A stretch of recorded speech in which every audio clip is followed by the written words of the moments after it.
It's 7:40 in the morning. It's time to hear from Bryan Insurance Agency, and they're going to give us some tips on our insurance. We had a request, so that's always nice. We had a listener question. Somebody asked us to talk about what you need to do if you have a business in your home. If you have a home business. Yes, that's what we're going to talk about today. And specifically how your homeowner's policy might respond or not respond to different types of claims. That's right.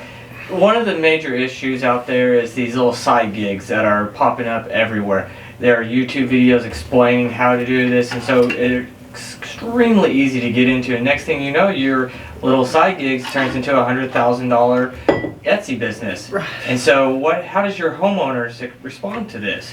There are several key factors. You have your liability, your property, and contents. Those are the three majors. Right. And so I guess, there's a lot of things that go into it. What type of business? What do you have going on? Do you have things like contents, like he was talking about the Etsy store? Do you have all the stuff that you bought to make your I can't even talk. The material to make your product, or what are your concerns? Do you have special machinery to make what you're making, or whatever? Things that are different. Then you have liability. Do you have people there? Are you manufacturing something that you're selling that could create a liability exposure?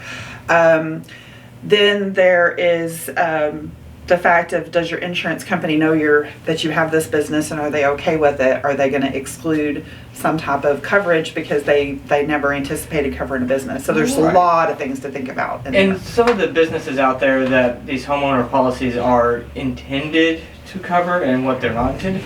A home-based office is one of them. Daycare is another. And there's usually a third one that I can't remember. It's a school. School. Yeah. That's why I never can remember. Yeah, private school, office, school, studio. Yeah. Yep. So, and there's a lot of different homeowners policies. There's two major. There's the ISO form and the Texas form, but then there's endorsements and special. So again, I know we say this every single week, but it's so true. Sit down with your agent on the phone, in person, send an email, whatever, and tell them what you have going on. Exactly. Don't hold back, because if you have a good agent, if you can't trust your agent, get a new agent. But if you have an agent that you can trust, you tell them what you're doing, and they're going to help you cover it the best way that there is available. What you don't want is to have a terrible claim, and then your agent be like, I didn't know you were doing this. You have no coverage. Or very limited to the point where it's not even worth it. Where it's not worth it.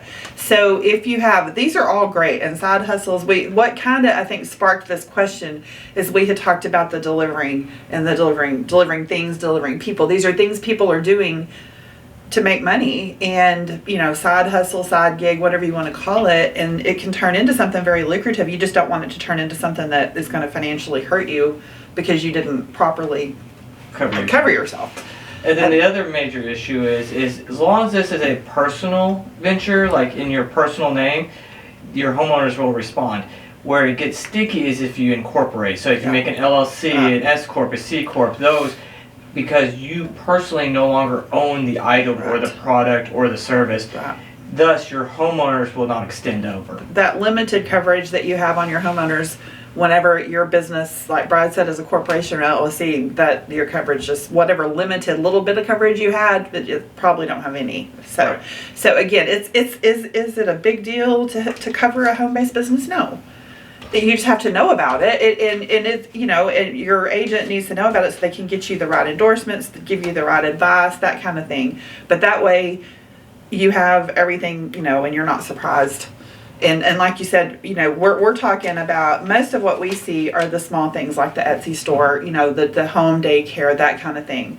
But everything started somewhere, and sometimes these things grow and they can grow really quickly, especially if you're making something and selling it. There's just things to think about that as a individual who may or may not have ever ran a business before that you might not have thought about, and insurance is definitely one of them. I was sitting there thinking, our church started in a guy's living room.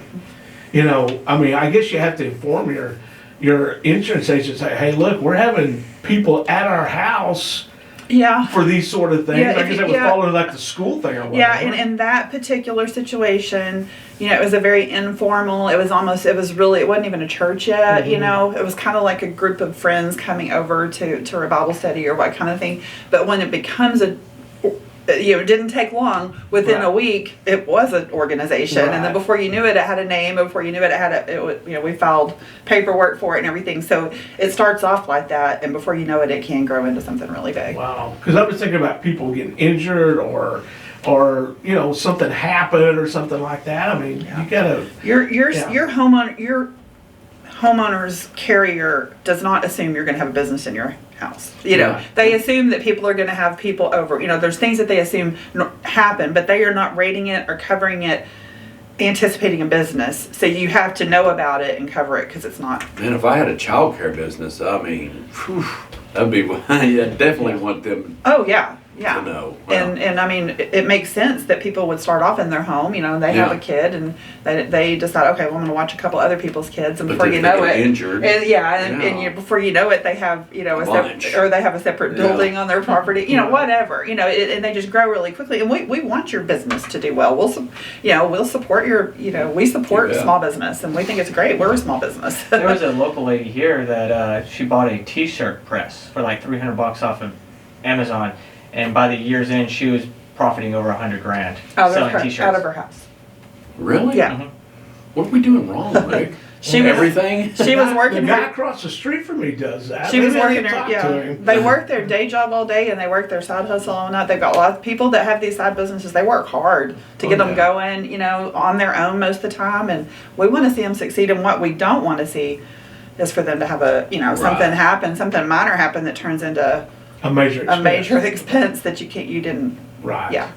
So if you got a business going at your home, or something, I guess the best thing to do is just at least inform your insurance company. That's 100% what you need to do. You That's need to, going on. You need to Yeah. talk to your insurance agent. Let them know. Like I said, if you can trust them, if you have a good agent, they're going to get you the best premium, but they're going to get you the best coverage. And if they don't know about it, they can't though. Yeah, because if you got a separate building away from your home, it's sitting there, I guess, on the property or whatever, then you have let's say like yesterday, we had a 55-mile-an-hour wind, the roof gets blown off of it. You're just kind of, Well, I mean, there's the homeowner's policy, and I'm talking in general terms because there's all different kinds of forms, but they usually have a extension, other structures, our carport, our the kids' playhouse, whatever. It's not attached to our house. There's a percentage that you can apply, but that the business adds another wrinkle. Right, so let's Yeah. say that business was out there in that shed and Yeah. the roof got blown off. Well, the roof and the building itself would fall under the property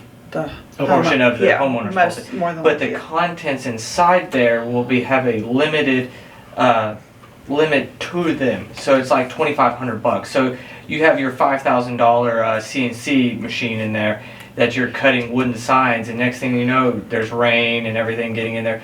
You're limited to the coverage of what's that. that is. Trust me on that one. Yeah, I know. Yeah. So if you have any questions about a home-based business, thing like that, give you guys a call, right? Right, you can come see us at the second floor of Sierra Bank Building or call us at 940-549-2525. If you're over in the Parker County area, over in Hudson Oaks, we're at 2950 Fort Worth Highway, Suite 500. That phone number is 817-770-0096. And after you get done with your Etsy store, come visit us online at brianins.com. That's Brian with a Y. All right, give them a holler if you have any questions, comments. Cheers and cheers. Give them a holler. No